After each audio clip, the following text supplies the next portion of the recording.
هليف ميديا.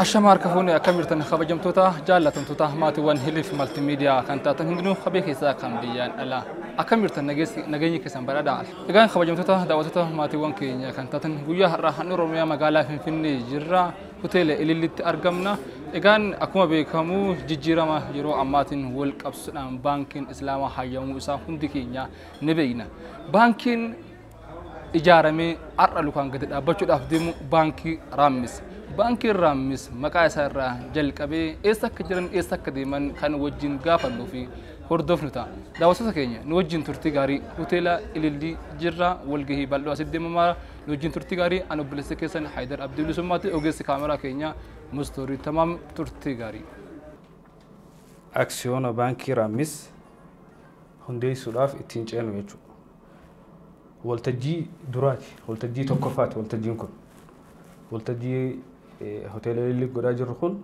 والتجي دراتي به نستعين في أمور الدنيا والدين اللهم يسر لنا كل عسير فتيسير العسير عليك يسير اللهم يسر لنا اللهم سهل لنا اللهم اجمع لنا بين خير الدنيا والآخرة ربي وان أما ديم نوفكنا ونخوني وعلم إفكيسا كبدي تكا دينجي خرا حلالين هرتو بانكي خرا شريعات دابتو جون أكسي لما فامس حلال جراكتشو يوم متى سلامة بيافتاتي ورا سرقنا هاغورو نسينجا ربي قرتي ورا ولي قالي على قال ربنا هاغورو شوفوا نقادي دتي فايدة بانكي همنا جنة أكوما انت لهادان أيي أكتي دهني سبرسيسا جتيني تانا واي بانكي سنتيني منو توني بربانو بانكي إسلاما تن بيتنا قوتو فيدو دابو بربانا بيتنا راجعتي نما خينيا خبيالا جيرو دياسبورا خيسة جراتو أكاتان هجيتي هجتو إسام مجتين سنيف عالم جيسو بربانا فدين كينيا خنا أكفا كينياتي بانكي لم بيتنا خيسة جران تان عمرين سيدا وقاخو دشاني يولا اللي مالكاتي كادان بري مليون على كامتو نجي إيجالني أرب بليون على كاو جران كبليون شنتمي سجل لكاوي خافرتمي تكلكاوي خصدمي لما لكاوي بريسون أرو أسو خراني سين دفتين كرا حلال تاتي هدونا ما جنب تشيسا أك إسلام ما تلي إسلام ما اللي خيست واحد دو جتون دنديما فكيف كينيا يون سني خاصة بري بليون أفرتمرة بري زكان وجا بليون تكابها جي خد علامة تيجو بليون توكيشان كون مسكينة نما مسكينة جامو دلقة بيجي جامو ولدت أومني هجي أومني في مسكين موان جان دبمسي سوداف ولا من قافة تيسو بقى قويا والجهي أبوتي بانكي رامس والجهي درا نتيجة قبيس لو جنتني سنيف قبيس نرتي أفراتني خبجني بانكي تيسد عبتشو داف أفتن نينجا وجينا مت أفتني فكون economics خيسة كشوج أتشسيني أستيبوني كذا سن الرافته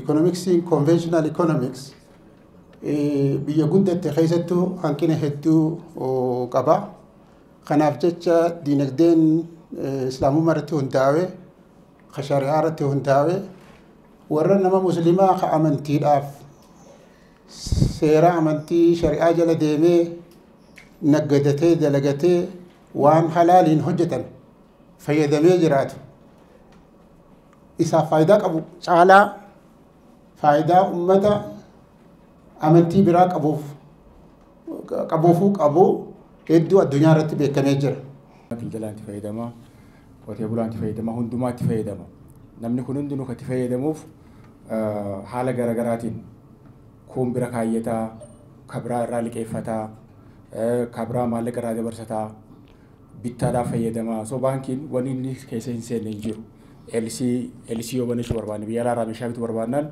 baankii jalaan binnaa leetar of gaaraantii kajaaniin meeshaa amma binnee osoo maallaqan kafallee booda yoo fudhachuu barbaanne kunis ka ta'u baankii jalaan. So baankiin gaheen isaa bal'aadha jechuudha. Gahee isaa tokko tokkoon akka ilaallu ta'ee hunda qaama hawaasa hunda waan tuquuf dhuunfaa namaarraa eegalee hanga mootummaatti waan deemuuf mootummaan baankii ija addaatiin eegaa. So maallaqni baankii jiru hoggeeyyuu gaaraantii jedhameeti beekama. Akka faayidaa baankiitti bakka sadii garbaasni ilaalaa jirra. Tokko diinagdeedhaaf faayidaa inni qabu, kalamadaa uummataaf faayidaa inni qabu, sadaffaan immoo nuti warra har'a hundeeffamuutu jennee asitti walitti qabamneef maal faayidaa nu qabaa jennee takkaan laalla. Sadarkaa diinagdeetti namni hundinuu wanni hubachuu qabnu diinagdeen addunyaa bakka baankiin hin jirretti maal fakkaachuu danda'a jennee ilaaluu ni dandeenya. So dalagaan baankiidha jalqabatti dalagaa jiddu galeessummaa dalaga. Nama maallaqa qabuu fi kan maallaqa hin qabne waliif fiduu intermediary jedhanii afaan Ingiliziin. Kan qabuu fi kan hin qabne. Kan maallaqa qabu baankii kaayyataa, kan hin qabne immoo kan waan dalagu qabu maallaqa hin qabu dalagaa ni qaba. Baankii irraa dhufee liqeeffata. So baankii warra qabuu fi warra maallaqa qabu warra maallaqa qabni garuu warra dalagaa qabu waliif fidee faayinaansii kennaafi. So kuni maal jechuudha? Namoonni maallaqa isaanii baankii kaayyatanii baankiin immoo deebisee maallaqa namaa kan waliin qabee kana liqeessa. Faayidaan baankiin guddaan maallaqa xiqqaan dhaabbatee maallaqa guddaa walii qabuu danda'udha. Maallaqa guddaa walii qabe kana kan godha deebisee liqeessa jechuudha. So nuti akka sheerholdarooti bitachuu dandeenya. Sheerii itti aannee maallaqa keenya kaayachuu dandeenya. Sadaffaa immoo deebinee irraa liqeeffachuu dandeenya. Irraa liqeeffannaan waan barbaanne hundaa itti dalagachuu dandeenya jechuudha. So baankiin faayidaa akka diinagdeetti diinagdee keessatti faayidaa guddaa qabdi. Tanaaf mootummaan ija addaatiin. Inni tokko qarshii 1,000 takka xiqqaan isaa 20,000 akka namni gad aanaallee bitatu jaamee kan yaadame. Olaanaan immoo akka seera kaayetti parsantii 5 jechuun akka nuti kaayaa jirrutti hanga qarshii miliyoona 100 namni qabu. So kana seeraatu hayyamaa fi kan seeraaf dhiisne nuti immoo irra xiqqaan isaa 20,000 akka ta'u murteessinee jira. 20,000 yeroo tana namni 20,000 baasee bitachuu ni danda'anii. Baankiin teenya wanni baankii biraatiin adda godhu abbootii qabeenyaatis ta miskiinaatis abbootii qabeenyaatu dura baasee dhaabaa ka dhaabaniif ammoo harkirra guddaan miskiina saniif dhaaban. Baankiin kun uummata hiyyummaa qabaniif akka bu'aa qabu ana caalaa namni hubatu hin jiru.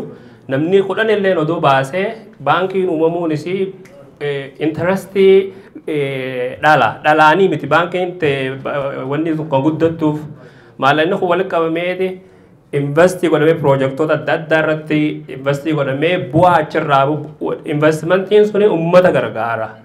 Waan achirraa argameeni kan warri wanni sheerii bitatanillee kan guddatanii bu'aa irraa argatanii. Waan nama ajaa'ibsiistu hedduun dinqisiifadhe asuu geenyee natti fakkaanne tun alhamdulillah waan jennu uummanni keenya akkuma beeytanitti eega cabe gubbaa eegalee gaditti waan cabee tureef waa hunda amanu nama isaa amana namni keenya waan kana hin irraanfatinaa. Duraan dursa maqaan kiyya Abdulatif Ahmadiin jedhama. Harargee lixaati teessoon tiyya amma Finfinneedha. Kanaaf guyyaan irraa guyyaa gammachuu addaati. Guyyaan akkanaa narra dabreen beeku maaliif jennaan Oromoo waa hedduun gabroomne diinan gabroomne Oromummaan gabroomne waa hundaan bilisoomne jechuun ni danda'ama. Kanaaf araan tana ifaa fi ifatti as baanee baankiin Islaamaa tan Oromoo dhaabbachuun anaaf gammachuun tana caalte hin jirtu. Kanaafuu guyyaan kun guyyaa gammachuuti.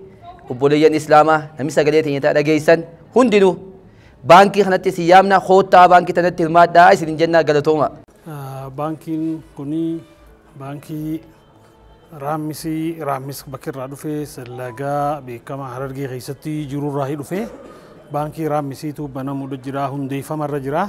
Hundeeffamaaf hawaasa keenya wanti inni hundeeffamuuf kaayyoonsaa hawaasa tajaajiluu fi tajaajila uummanni barbaadu akka shari'aadhaatitti akka amantii teenyaatitti osoo wal hin faalleessine akka shari'aa sanitti akka hayyamamutti kan baankii irraa fudhatuu fi kan baankii kaayatulleen kan kaayatus faayidaan baankii sanii akka investimentiidhaaf nama qabeenya baaseetitti maallanii isaa san osoo dhalaan hangan harkata osoo hin jaamne waan maallanii isaa san dalageeni faayidaa irraa argachuudha warri qabeenya qabu baankii kaayatee kan baankii irraa fuudhulleen osoo dhala hangana sirra kafalaan osoo hin taane faayidaa hojjetameen parsantii harkatamurratti abbaan qabeenya maallaqa isaa investimentiin ichi kaayate sanii fi baankiinis faayidaa san keessatti waliin hirmaatanii akkan kasaarallee hojjetaa yookaan warra beekumsa qaban baalamee hojjaamuun ekspertiidhaan hojjetamee faayidaa dhufe irratti sanirratti faayidaa hojjetame irratti kan fayyadamulleen kan kafaluu jechuudha. Yeroon ammaa yeroo inclusive financing biyya akka waliin gahu mootummaan tarsiimoo baafateetti deemaa jiru. Financing yeroo dheeraaf deemaa ture, baankiin kanama hundaa deemaa ture. Namoonni immoo sababa diin isaaniitiin faayinaansii argachuurraa boodatti hafanii turan gara faayinaansii akka dhufan seera haaraa baheen baankii dhaabbachaa jiru. Raammes jechuun maqaa lagaati. Lagni kun Itoophiyaa keessaa Oromiyaa keessatti argama. Oromiyaa keessaa naannoo Harargee bahaa keessatti argama.